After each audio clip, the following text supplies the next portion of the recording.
U.S.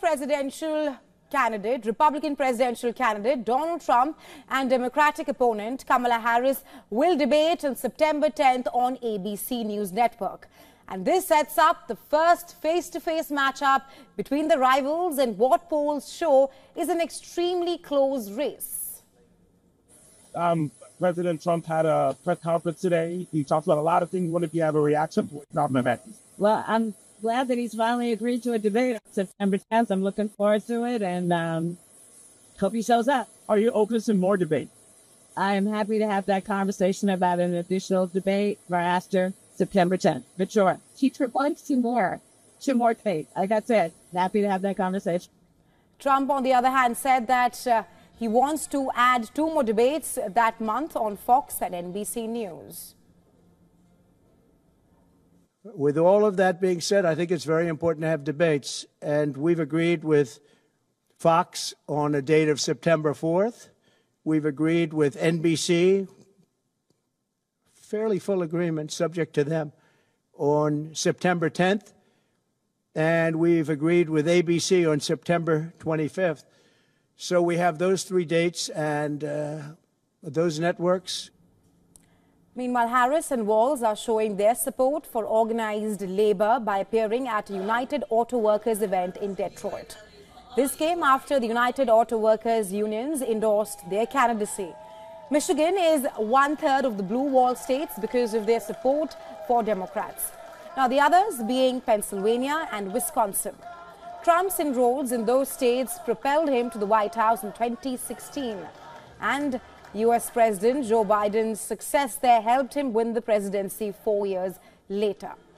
Harris and Walz were introduced by United Auto Workers President Shawn Fain, who implored his members, saying, "This is not a time to be silent."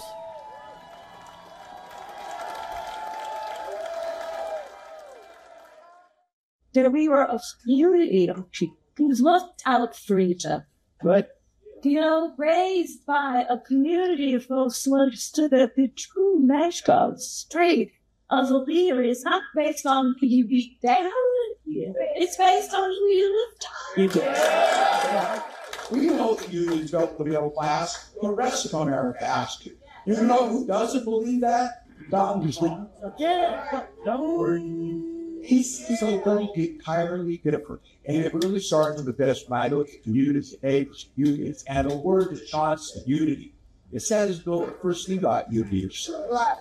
He's just been asserting himself. Harris and Walz have headlined rallies in the battleground states of Pennsylvania, Michigan and Wisconsin this week, drawing tens of thousands of attendees in a fresh sign of how her late entry into the race has galvanized Democrats. The duo's Michigan rally comes ahead of a trip to the Sun Belt states of Arizona and Nevada for rallies, which will take place on Friday and Saturday.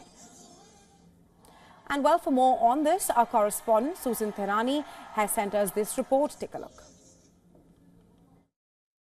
Well, Kamala Harris has not faced the press since becoming the Democrat nominee for president. Former President Donald Trump held a press conference on Thursday at Mar-a-Lago, his first public appearance since Vice President Harris became the Democratic presidential nominee. Trump proposed 3 debate dates with Harris. The first debate set for September 10th. Trump attacked Harris as being weak on crime and a radical leftist. He attacked Harris also for avoiding media interviews, as polls show a tight race between the two. Meanwhile, Harris and her running mate Tim Walz are showing support for organized labor at a union auto workers event in Detroit. Both campaigns have postponed events due to severe weather, but will resume Friday evening. President Biden will visit the Harris campaign headquarters in Delaware to show support. The highly anticipated debate on September 10th is expected to be a pivotal moment in the campaign, with Trump and Harris facing off on key issues. Susan Tehrani reporting from New York for WION World as One.